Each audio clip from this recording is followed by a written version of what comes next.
Hello again, friends, and welcome to a very, very short edition of 151 The Show. My name is Adam, and I'm joined by a man on the telephone. Friends, his name is Justin. I'm kidding. I got a great connection. How's it going? Good. We're 151. We're brought to you by Skeleton Wine. You can find out more about them on their website, skeletonwines.com, or, skeletonwine.com, or on their Facebook page, Skeleton Vineyards, with an @ sign in front of it. As for us, we are 151. You can find us on Podbean, iTunes, Stitcher, Google, and a whole bunch of other ones, and we hope that you subscribe to our YouTube page as well. You can also find us on social media at 151 The Show on Facebook and Twitter, and we have a website too, don't we, Justin? We do. 151theshow.com. 151.show.com and thisstationswebsite.com. Which is a little radio inside joke from me, but yeah, you can find 151 The Show at thisstationswebsite.com. So anytime you're listening to the radio and somebody says, go to this station's website and you can see it, go there. Yes, Bring exactly. All right, Justin, the reason I got you on the phone today is Avengers End Game. The trailer finally dropped this morning. It was up for about 6 minutes. I woke up just right around 7 o'clock this morning Central Time, and the first thing I see is, the Avengers trailer is out. I actually, I had rolled into work. I was standing at the, the coffee pot, getting my first cup of the day, when I was scrolling through and saw it, and was in the middle of watching it, waiting for my coffee so I could run to my desk and post it when you started texting me and I saw that you already had it up. Yeah, I beat you to the punch just by a little bit. A little bit. I ran, I spilled coffee, and you were already on it. So. I really did. I woke up, and it was like, it had been up for literally 6 minutes when I saw it. I was like, oh, my God, There's no way that this Friday could be starting like this, you know? Right. With no announcement, no nothing. You know, I was actually thinking about it last night because, you know, they'd said, they're going to do a different marketing thing with this. And I'm like, what if they're just not going to do anything? I saw there was that meme on Facebook going around where it was, it was a picture of Tony Stark from Iron Man 2, and he's like, all disheveled after the race, the IndyCar race. Right. And they're like, this is me if all they show for a trailer is just the date. Right. And part of me was like, I would love to see them do that marketing campaign. Right. Just do absolutely nothing and just basically put it up and go, we know you're going to see it anyway. What's the point? Exactly. There's part of me that wanted it to go that way. Like maybe they put up a, screen that's just, Avengers End Game, April. Right. And that's it. I would have been fine with that. Well, because I mean, let's face it, the best marketing for this movie is the last 10 years. Yeah. I mean, plain and simple. Yeah, everything's been leading to this one, and then after Infinity War, the snap. I mean, you have to go back and see how it ends. Right, and I mean, nobody is.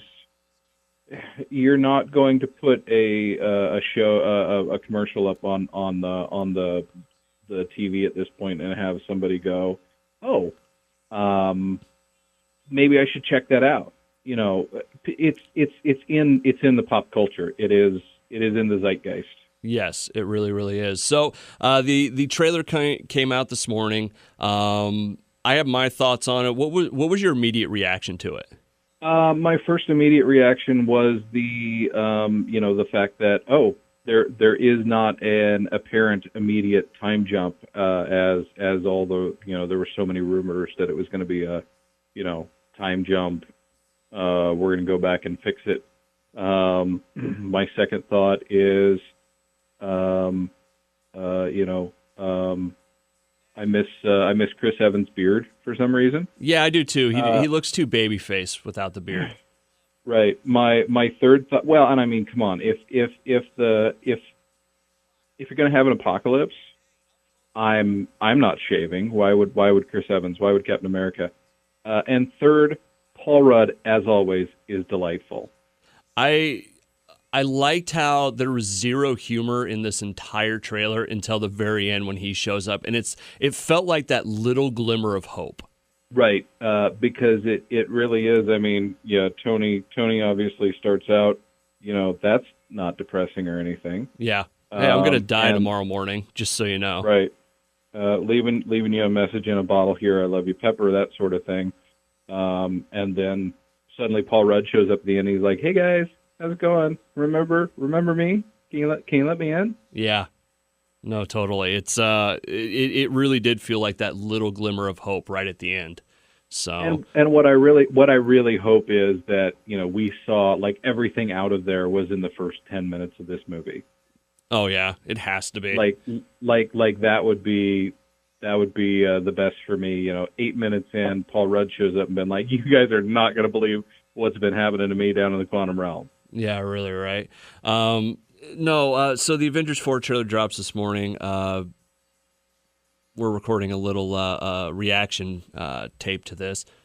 Tape. I like this. I feel like I'm a special guest on my own show. I mean, this really feels special to me.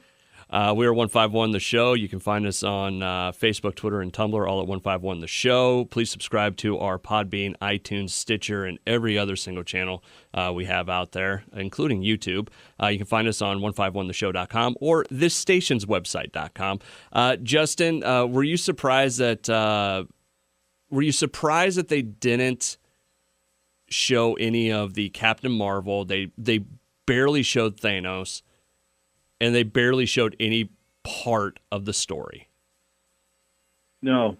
I think they didn't do anything. They didn't change any status quo. We knew Tony was in space. The fact that he's adrift is not a big leap. They showed obviously Hawkeye in his Ronin gear. Everybody knew that was going to happen. Yeah. They showed, basically, Widow and Cap standing around, recapping it. The only change from the status quo is, at the end of Ant-Man and the Wasp, yeah. Scott was stuck in the quantum realm. That's the only change. This is a perfect status quo, dramatic, stakes are high. We gave you a trailer. I would completely agree. I mean, it kind of feels like, what the trailer feels like, and it just kind of hit me? It feels like exactly how you felt after the end of Infinity War, where it's like, yeah. I don't know what's coming. I know something's coming. I don't know what it is. I have no idea. It is totally just a reminder of where we're at. So, all right. Well, if we got Captain Marvel earlier this week, which looked very Dragon Ball Z. There's rumor that the new Spider-Man Far From Home trailer will hit tomorrow. I don't even know what to do with myself right now. Right. There's so much Marvel in my life right now. If we get Spider-Man, that would be phenomenal. I almost want to wait. Part of me almost wants them to wait till after End Game to show me anything about what's coming up next. No, I'll go ahead and take Spider-Man. All right. I mean, we know what's going to happen. Okay, I can handle that. Real quick, what did you think of Captain Marvel? The trailer? Yeah. It's we've never had two trailers drop like this. We might as well get two reactions. The more I kind of see this movie, the more I don't care. Really? Yeah, I don't know what it is about it, but I watched the first one. I was like, okay, whatever, I'm cool. And then I saw this one, and I was like, okay, they showed more fighting, but in a funny Nick Fury. I kind of don't know if I'm into it. Like, I'm gonna go see it, and I'll probably love it. But my initial reaction is just, okay. They put out a trailer for Captain Marvel. My initial, my takeaway on Fury, I overall in the trailer, I like the little nods. The other pilot in her squadron being Monica Rambeau, who was the original Captain Marvel way back in the books. That was pretty cool. and maybe they'll work into, both of them getting transported or something to kind of canonize that. My take on the de-aged Nick Fury, Sam Jackson is I'm now somewhat convinced in my head that Nick Fury was actually working in the 90s undercover as a hitman named Jules for some reason. He very well could have been. Seeing the de-aged Sam Jackson just makes that work for me. All right, Justin, I got to run. You probably do too because we have real jobs to go do. Yep. So this is 151 brought to you by Skeleton Wine. You can find out more about them on skeletonwine.com or on their Facebook page at Skeleton Vineyards. As for us, you can find us on Facebook, Twitter, and Tumblr, all at 151 The Show. You can also find us on Podbean, iTunes, Stitcher, YouTube, and a whole bunch of other ones. We hope that you subscribe to our channels, and if you missed any of that, just go to 151theshow.com or this station's website.com, and you can find out more. Justin, we got to get some other new shows done, okay? Yes, new shows coming soon, we promise. All right, we'll see you, bud. All right, bye.